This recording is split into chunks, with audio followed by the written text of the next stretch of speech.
Hey guys, Mike here. So in today's video, I'm going to show you how Cathie Wood at Ark Invest was actually 100% on the money, and not one example, but two examples from what she said the other day, which I showed you in one of those videos. And I'll be honest with you, I'm going to show you these clips, and I'll show you what she said, and then show you the clips and of these senators on the floor, debating fiercely over cryptocurrency, which is something I never thought I would see this year. I thought maybe next year, really two more years out, because crypto has becoming mainstream over the last year. But for it to get to the Senate floor, that usually takes a while. But luckily, in a provision to tax cryptocurrency and report who owns it and everything else, and got overzealous with it, so it sped up the process, okay, which is actually really good in a way. I always say you got to take, even in a bad situation, try to take something good away from it. So that's what we're going to do in this video. You're going to see it. And so we're going to go through all of that right there and understand the fight's not over, because actually some news broke literally 2 minutes ago as I put everything together and started recording this. So I'm going to throw that in there as well. It's going to be something happening this afternoon, later on this afternoon in the Senate. That's talking about cryptocurrency and one of those amendments. So that might actually fix the problem, I think, but we'll see on that. And so, if you are looking to buy some crypto, don't hit the link down at the bottom. Open up your account with BlockFi there, earn interest on your crypto, as well as apply for their credit card and get interest back, or earn crypto, on your purchases, which is what I do. And I like to earn 7.5% on my stablecoin, as well as 45% on your other cryptos, depending on which ones you own as well. And the credit card has a 0% annual fee. And having said all that, let's go ahead and get into this crypto debate. On this vote, the yeas are 69, the nays are 30. The bill as amended is passed. But of course, the amendment to try to help out the crypto provision was blocked in the Senate. A lot of people are saying about one senator, but it's actually two. It only takes one senator to actually block an amendment like this. It takes all 100 to vote for it to get it through. And obviously, the amendment was designed to address the concerns from the cryptocurrency industry. The original bill required entities like miners and software developers to report tax data to the IRS that they didn't have access to. The change, which was a bipartisan amendment put forth by, I think it was three Republicans and 2 Democrats, to try to get this fixed, was blocked by Republican Senator Richard Shelby from my home state, Alabama, because the Democrats refused to take up his amendment for $50 billion in military construction money. And so, of course, that's politics. One has nothing to do with the other, so I'm going to get pissed off if you didn't try to put my amendment on there, which has nothing to do with cryptocurrency, but I'm going to block it. And of course, the man has no clue. I mean, he's an 86-year-old senator who's not running for re-election. He probably has no clue what cryptocurrency actually is. But he wants to be a thorn in people's side while he's still in there. And I shouldn't be surprised. I mean, for God's sakes, we just elected another senator in my home state that didn't even know the 3 branches of government. He didn't even know what the name of the branch of government he was going to be serving in, or that he's actually serving in. And so, it goes back to my qualifications problem, right? That I put in the video yesterday. It's just amazing to me. But again, I'm going to have news on this in the video here in about maybe 4 or 5 minutes. But first, understand, we're going to go through the first thing Cathie Wood was actually right about, and understand, I put these clips in here for a reason, because I needed to see them myself, and there's many of them, but I narrowed it down for you, to understand that what's happening in the Senate floor is actually a good thing in a way for cryptocurrency, because it's coming mainstream. But when you hear what the ladies and gentlemen, are saying, these are senators on the Senate floor about cryptocurrency, they're 100% right on the money. It's good to hear it, and I think it's going to speed up the process of getting it regulated and even more mainstream, and even more people into it, more companies into it, and so and speed up its development, believe it or not. Hopefully, if they can get this amendment into one of the bills, either from the House or Senate, we'll see how that goes. And so pay attention to this, and this really isn't a bad thing at all. We believe that behind the scenes there's fierce lobbying taking place.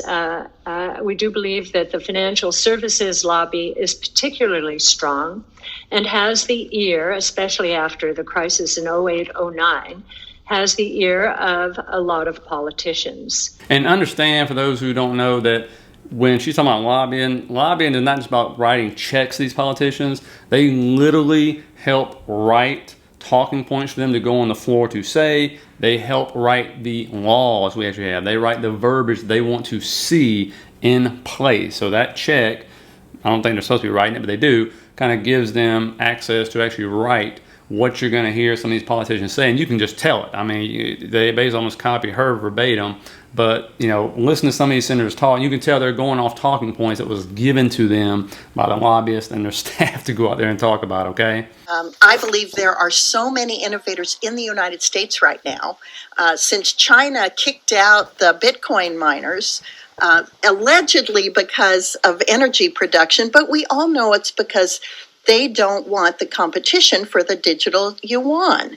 They want their currency, which is not transparent on the blockchain, but that allows them access to the information on how the digital yuan is being used. We want to make sure that if there is a digital dollar, or if stablecoin becomes the standard for the fiat currency world, and that the non-fiat currency world can grow and interface with the fiat currency world, that you'll have sort of the best of both worlds. It will allow the non-banked to participate in the economy, just as we've seen people in El Salvador do, and it will also allow people to use it as a store of value. So I'm optimistic. I think that there's so much energy and excitement and innovation in that space. It's almost like when the internet first started. We're seeing this exponential growth. And so I'm very excited about this space, and I think that there's a lot to commend its very positive future in the United States. This overly broad definition of the word broker will block rapid innovation in cryptocurrencies, and it will endanger the privacy of many Americans in cryptocurrencies. So let's exercise a brief, shining moment of common sense. And let's recognize, if we've gathered all 100 senators in this chamber and asked them to stand up and articulate 2 sentences defining what in the hell a cryptocurrency is, that you would not get greater than 5 who could answer that question. I had to watch that 3 times at least. I mean, isn't that the truth? Can you imagine trying to get these guys to articulate just 2 sentences what the hell a cryptocurrency is? And, you know, just for the record, I don't agree with Ted Cruz on much at all, but he's 100% on the money, in my opinion, when he says that right there. All right, enough interruption. Let's continue. One of these pay-for provisions seeks to bring in more revenue to the federal government, or at least to promise more revenue to the federal government, with the promise of requiring those who buy and sell cryptocurrency to treat it the same way as they would the exchange of securities. Mr. President, this is very different than securities. These aren't just stocks. It's something very different. It's a medium of exchange. If adopted more widely, could facilitate a lot of economic activity and a lot of innovation within the United States of America. If, in fact, we pass this bill, mark my words, it's going to have a chilling effect on innovation within this sector. And what you'll see is that the flight of innovation and investment related to innovation to offshore locations around the globe. Places outside the United States may well be the ones to reap the benefit associated with the loss here in the United States if we adopt an unproven, untested, unknown strategy for dealing with something, trying to adopt many decades old regulatory policies to a completely new form of exchange. One that, by the way, values very highly the privacy of those who exchange in it. And so if what you're going to do is take away that value by requiring that all of it be registered and publicly disclosed, and by giving the federal government the ability to peer into it, you're going to stifle innovation. You're going to make a lot of people upset, and you're going to make Americans poorer. We're using the cryptocurrency market as a pay-for. Have we fully vetted how this new regulation and taxation will affect this rapidly developing industry?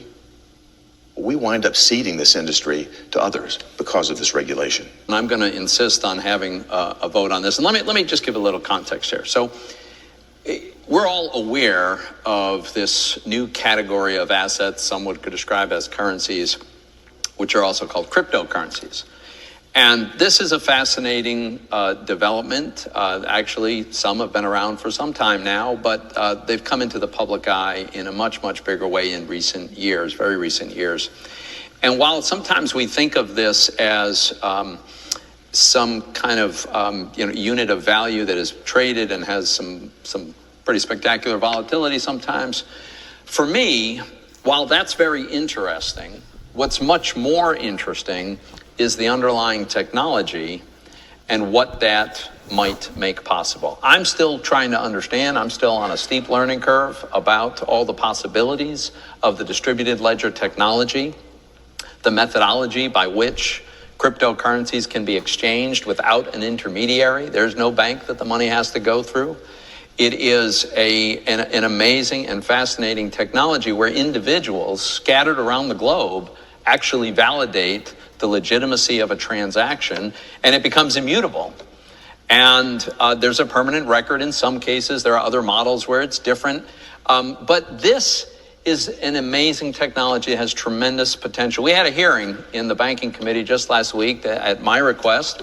The chairman agreed to a hearing where we talked about some of the use cases for this underlying technology, and we heard some amazing things. So if we were not to adopt this amendment, then we could be doing a lot of damage. We could have a very chilling effect on the development of this technology, and that's what I am most concerned about. That's what I want to avoid. And so hopefully you got some out of that. I wanted you to see that from your senators on the Senate floor, actually debating fiercely about this and understanding the detriment that if this actually goes through the House too and is passed and signed by the president as is, yeah, it's going to stymie innovation. There's just no doubt about it, right?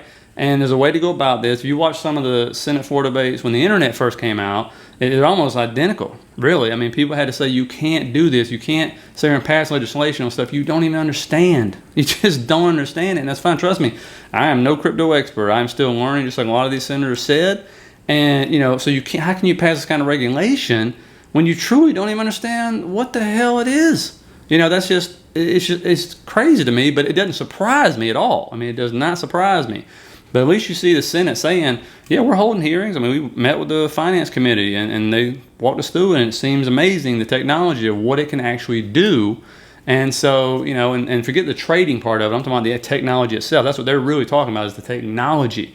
And so, they don't want to chase people away from the United States because we're regulating them to death and passing regulations that make no sense, because the truth is, this could really help crypto become even more mainstream, because a lot of people I know, they don't get into it because they don't trust it, right? They don't understand it, and I get it. Trust me, I'm still learning myself, but I do understand the technology. The more I read about it, makes total sense on everything it can do for us, and it is, I mean, you kind of compare it to the internet in a way, it's groundbreaking, really, and you think about that. And so if it is regulated a little more, I'm not saying over-regulated, I'm not sitting there saying passing stupid laws that they're trying to pass now, that more people would get involved, more companies would get involved. It'll become even more mainstream, even faster than it is now. You see the acceleration is picking up now, but you see also the power of lobbyists, right? What they can do here. So I think obviously the finance people were behind the scenes definitely trying to get this amendment changed, or actually passing the amendment that Senator Toomey and them came up with to help, but unfortunately just wasn't enough. Again, we'll see if they pass the amendment this afternoon. It goes over when this bill gets shipped over to the House for them to vote, but I'll try to keep you up to date on that.